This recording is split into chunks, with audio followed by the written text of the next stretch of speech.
Class 6 के student. आज हम स्टार्ट करने वाले हैं 8 चैप्टर जो कि हिंदी का है। इससे पहले की 7 चैप्टर जो है मैं अपलोड कर चुकी हूँ। अगर आपको इसके अलावा किसी और सब्जेक्ट की वीडियो चाहिए हिंदी मीडियम और इंग्लिश मीडियम के लिए, तो आप मुझे कमेंट कर सकते हैं। सत्रिय और बिहू नृत्य। भारत एक विशाल देश है। इसकी रंग बिरंगी सुंदर प्राचीन और जीवन से भरी संस्कृति पूरी दुनिया में अनोखी है। भारत के प्रत्येक स्थान, नृत्य, संगीत, कला, खान पान, भाषा, पहनावा, रहन सहन के तरीके सब कुछ इतने मोहक है कि पूरी दुनिया से लोग भारत की ओर खिंचे चले आते हैं। इस पार्ट में भी एक परिवार एक दूसरे देश से भारत में आया। आइए पढ़ते हैं कि वे कौन है, भारत में कहाँ आए और क्यों आए। एंजुला लंदन के जाने माने इलाके कैंटीन्स में रहती है। उसका स्कूल घर से दूर नहीं था। उसका कोई सगा भाई भी नहीं था। उसे जेम्स और कीरा नाम के 2 दोस्तों के साथ समय बिताना पसंद था। वे सब आपस में मिलकर नई काल्पनिक मतलब सोची समझी खेल खेला करते थे।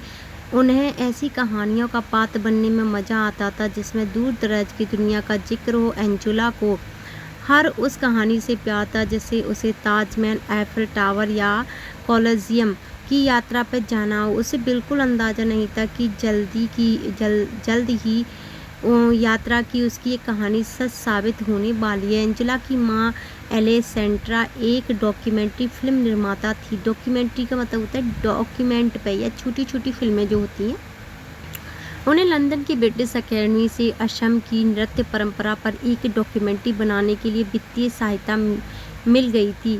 पेचीदा बात यह थी कि उनके पास इस काम को पूरा करने के लिए सिर्फ 1 महीने का वक्त था। उन्होंने एंजेला के स्कूल से उसकी बसंत की छुट्टियों को 1 हफ्ते और बढ़ाने की अनुमति ले ली, जिससे एंजेला और उसके पिता ब्राउन भी उनके साथ जा सके। एंजेला बहुत जल्दबाजी में बनाई गई इस यात्रा की योजना से हैरान थी, पर उसकी माँ समय से यह पूरा काम कर सके, इसलिए वे जल्दी ही तैयार हो गए।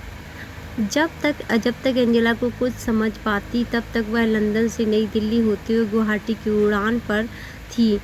यात्रा के दौरान माँ ने एंजेला को असम की खूबसूरती के बारे में कुछ बातें बताई। असम भारत के उत्तर पूर्व क्षेत्र में जिसे अपने वन्य जीवन, रेशम और चाय के बागानों के लिए जाना जाता है।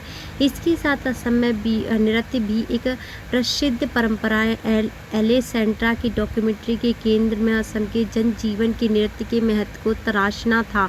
वे जब यहाँ आ रहे थे तब अप्रैल का महीना चल रहा था। असम में यह नया साल का वक्त होता है। बसंत के आने की खुशी में वे सभी एक त्यौहार मनाते हैं जिसे बिहू कहा जाता है। एंजेला उसी रात इसे देखने जाने वाली थी। गुवाहाटी के एक होटल में सामान्य होने के बाद वे उसी शाम पास के एक गांव मलंग में गए थे। गांव पहुंचने पर मां ने एंजेला को बताया कि बिहू एक कृषि आधारित त्यौहार है। भारत में जनसंख्या का एक बड़ा हिस्सा किसानों का है।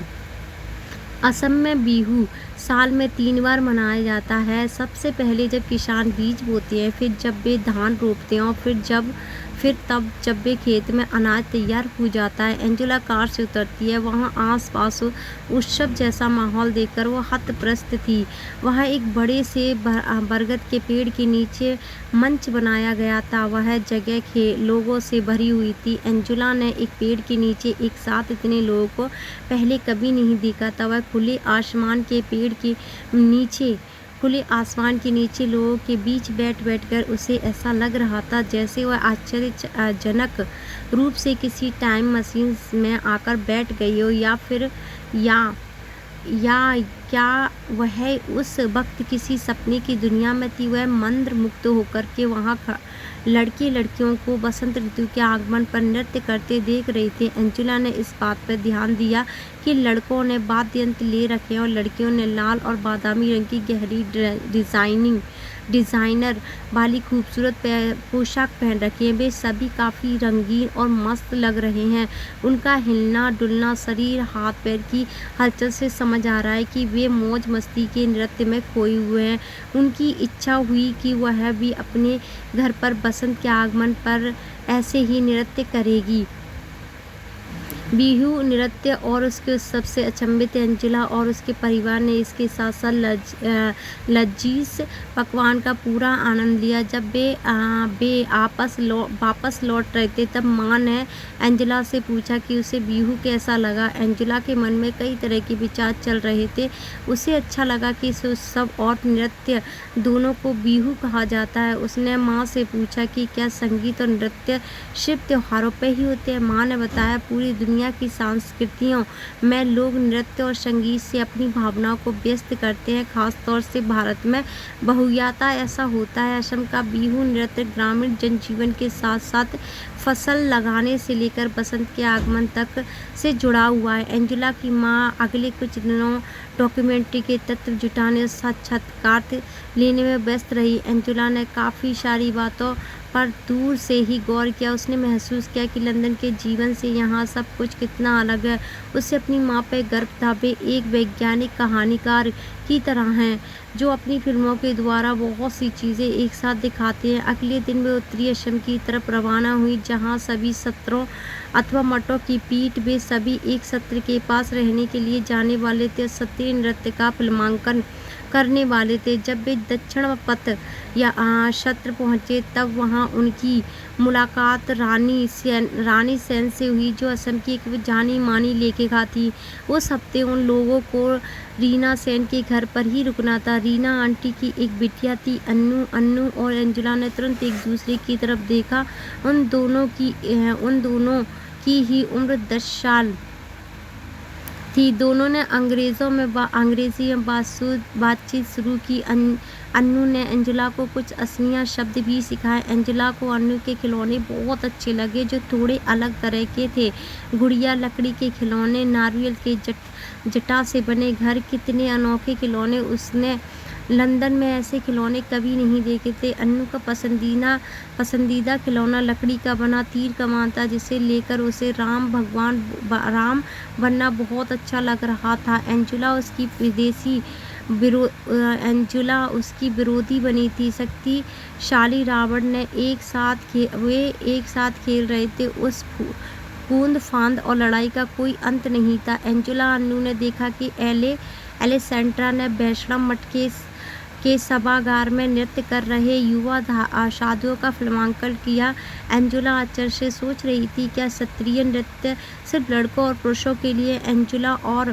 एंजेला और अन्नू सोच रही थी कि काश वे भी इन युवा साधुओं की तरह गा सकते, नृत्य कर सकते और छद्म युद्ध लड़ सकते।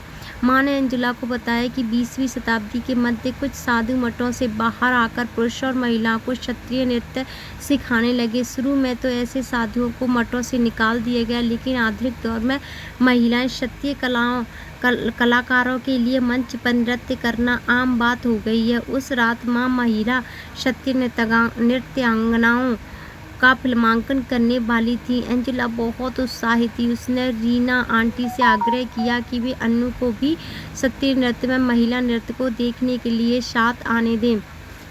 आंटी ने स्वीकृति दे दी। उस रात अन्नू और एंजेला क्षत्रिय नृत्य देखने गए जिसमें भगवान विष्णु के 2 द्वारपालों जय विजय की कहानी थी। पर्दा उठा और एंजेला ने देखा कि सफ़ेद पगड़ी निमाड़ टोपी में 2 महिलाएं नृत्य और नाटक की शैली में कमाल का अभिनय कर रही हैं।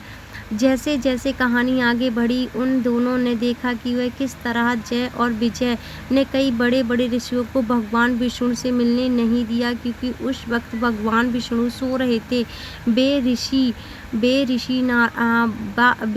नाराज हो गए। उन्होंने जय विजय को असुर बनने का श्राप दे दिया। भगवान विष्णु की नींद जब टूटी तब उन्हें अपने द्वारपालों को बचाने के लिए आना पड़ा। उन्होंने वचन दिया कि वे जय और विजय को मारकर उन्हें श्राप से बचा लेंगे। बाद में जय और विजय दोबारा भगवान विष्णु के द्वारपाल बने। एंजेला को यह कहानी नाटकीय और दिलचस्प लगी। क्षत्रियों का महिला नृत्यगानाओं ने जिस प्रकार की शक्ति, बल आकर्षण प्रदर्शन किया वह अद्भुत था। एंजेला को लगा कि उन महिला कलाकारों की प्रस्तुति सत्रीय नृत्य करने वाले पुरुष कलाकार से भी बेहतर है। इसके बाद के दिनों में अन्नू और एंजेला के ख्यालों में बस सत्रीय नृत्य ही घूम रहा था। उन दोनों ने स्वर्ग के द्वारपाल जय विजय की तरह हथियार और तलवार चलाते हुए नृत्य किया। एलिसेंड्रा बच्चों की इस उत्सुकता को समझ गई और वे उन्हें सत्रीय कलाकार होने वाले शस्त्रागार में साथ लेकर आई। एंजेला और अन्नू बहुत खुश थी। उन नृत्यगानाओं के नाम प्रिया और रीता थे। वे लड़कियों को क्षत्रिय और बिहू की कुछ खूबसूरत मुद्राएं और बारीकियां सिखा रही थी। एंजेला अत्यंत प्रसन्न थी। वापस लौटने के बाद भी वह चलने, खाने और यहाँ तक कि खेलने के दौरान भी नृत्य करती रही। वापस लंदन जाने के बाद वह उन सभी रिकॉर्ड्स को देखती रही जो उनकी मां ने रिकॉर्ड किए थे। पूरे उत्साह के साथ वह असम की समृद्ध नृत्य परंपरा को याद करती रही। रंग बिरंगा, सत्रीय और आनंदित करने वाला बिहू। माँ उसकी गहरी सोच को समझ गई और उन्होंने पापा के साथ मिलकर एंजेला के लिए अश्मी नृत्य पर एक शानदार योजना तैयार की। एंजेला ने लंदन में अपनी कक्षा में स्वयं किए गए नृत्य की वीडियो रिकॉर्डिंग के साथ उसका प्रदर्शन किया। उसके सहपाठियों और शिक्षकों को यह बहुत पसंद आया। एंजेला इस बात से बहुत रोमांचित थी कि वह असम के खूबसूरत नृत्य की झलक उन सभी को दिखा पाई। उसे बहुत अच्छा लग रहा था। माँ को भी हर बात ऐसे ही माँ को भी हर बार ऐसे ही अच्छा लगता होगा जब वे कोई फिल्म बनाती होंगी। अब एंजेला के पास अपने लिए असम के नृत्य और बिहू और सत्रियों के साथ अपना खुद का मनोरंजन था। लेखिका से परिचय देखेंगे। जय मेहता एक नृत्यांगना थी, लेखक हैं, शिक्षिका हैं और आप जैसे बच्चों की मित्र भी। इसलिए वे इतनी सरलता से आपके लिए भारतीय नृत्य की सुंदरता और बारीकियों को शब्द में पिरो लेती है। इनका जन्म 1977 में हुआ था। यह पाठ उनकी भारतीय नृत्य से जुड़ी एक पुस्तक नृत्य कथा से लिया गया है, जिसका हिंदी अनुवाद शिवेंद्र कुमार सिंह ने और चित्रात्मक स्वरूप नतलांगिया ने किया है। जय मेहता स्वयं भी उड़ीसा नृत्य में परंपरागत और कई वर्षों से देश विदेश में नृत्य प्रस्तुति दे रही हैं।